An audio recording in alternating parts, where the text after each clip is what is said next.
আজকের সবথেকে গুরুত্বপূর্ণ প্রশ্ন, মানে শুভেন্দু অধিকারীকে আপনারা কি খাইয়েছেন যে একই দিনে তিনজন আইপিএস অফিসারকে সাসপেন্ড করে দিচ্ছে? মানে দেখুন, আজকে যে মাননীয় শুভেন্দু অধিকারী মহাশয় যেটা করেছেন, আমাদের রাজ্যের সিএম, উনি ঠিকই করেছেন।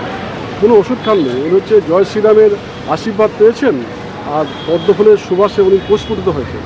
শুভেন্দু অধিকারী তো বলেই এসেছিলেন যে আইনের অনুশাসন প্রতিষ্ঠা করবেন, উনি তাই আইনের অনুশাসন প্রতিষ্ঠা করেছেন। আজকে বিনীত গোয়েলের জন্যই তো আজকে আর্যিকরটা এরকম অবস্থা। বিনীত গোয়েলের তো তখনই পানিশমেন্ট হওয়া উচিত ছিল, যেহেতু ওরা চাইছিল আর্যিকরটাকে ধামা চাওয়া দিতে। কেন ধামা চাপা দেবে? একটা মেয়ে তার ওয়ার্কিং প্লেস, সে ডাক্তার, তার উপর যে রেপ করে নৃশংসভাবে খুন হচ্ছে, এটা উচিত ছিল এই তদন্ত করে যথার্থ দোষীদের শনাক্ত করা এবং বিচারের আন্ডারে নিয়ে আসা। তা বিনীত গোয়েলের যা ফাংশন তিনি তো করেননি। তা না করে উনি এক্স সিএম মমতা ব্যানার্জি পা চাটতে শুরু করেছেন। পা চাটা আইপিএস এরা হলো ক্রেতাদুরস্ত স্মার্ট। এরা হচ্ছে সেই অর্থে স্মার্ট নয়, মেন্টালি স্মার্ট নয়, যে স্মার্ট নিউজ দিয়ে জনগণের সেবা করা যায় বা গুড অ্যাডমিনিস্ট্রেশন জনগণকে উপহার দেওয়া যায়, সে বিদ্যে ওদের মাথায় নেই।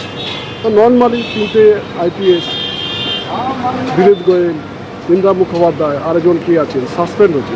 ঠিকই হয়েছে, শুধু সাসপেন্ড নয়, এদের বিরুদ্ধে বিভাগীয় তদন্ত করা উচিত এবং যদি দেখা যায় যারা দোষ করেছে আরও কঠোর থেকে কঠোর পানিশমেন্ট হওয়া। অন্যথায় জনগণের কাছে একটা বাজে বার্তা যাবে। আইনের অনুশাসন by hook or crook establish করতেই হবে। বলছি, এই যে এত তাড়াতাড়ি মানে আইপিএস অফিসারদেরকে একসাথে একই দিনে তিনজনকে মানে সাসপেন্ড করা, এটা একটা তো দম থাকার দরকার। মানে একজন মুখ্যমন্ত্রী মানে সবে মাত্র বসেছেন, মানে একদম 4-5 দিন হয়েছে। আপনি কি বলছেন এটা কি ওই বিচারের নামে অনন্তকাল চলবে? এটা বিচারের নামে কি অনন্তকাল চলবে? কিছু তো করেন, সাসপেন্ড করেছেন, এবার বিভাগীয় তদন্ত হবে, সেই তদন্ত দ্রুত নিষ্পত্তি হবে, দেখে নেবেন, যা হবে কুইক হবে। সময় যদি সময়ের বিচার যদি না হয়, সময় কিন্তু পরে আপনাকে বিচার করবে। সময়ের বিচার সময়ের করতে হবে। অর্থাৎ ডিলেটারি প্রসেসে এই সরকার বিশ্বাস করে না, এই সবাই কর্মে বিশ্বাস করে, অ্যাকশানে বিশ্বাস করে, তো অ্যাকশান করে দিয়ে করছে। কেন আমি কিন্তু আইপিএস কেন সব জায়গায় তো দ্রুত হচ্ছে, বুলু যারা চালু হয়ে গেছে, এবার যারা দুর্নীতিগ্রস্ত তাদের বিরুদ্ধে তদন্ত হচ্ছে, জেল খাচ্ছে, এত সব জেলে আসছে। এখন মনে হয় নতুন করে জেল তৈরি করতে হবে, এই জেল আর হবে না। একের পর দেখছেন না, পটপট করে জেলে যাচ্ছে, পটপট করে দুর্নীতি করে ছটপট করে জেলে যাচ্ছে, জেলেই যায়, ঠিকই করে।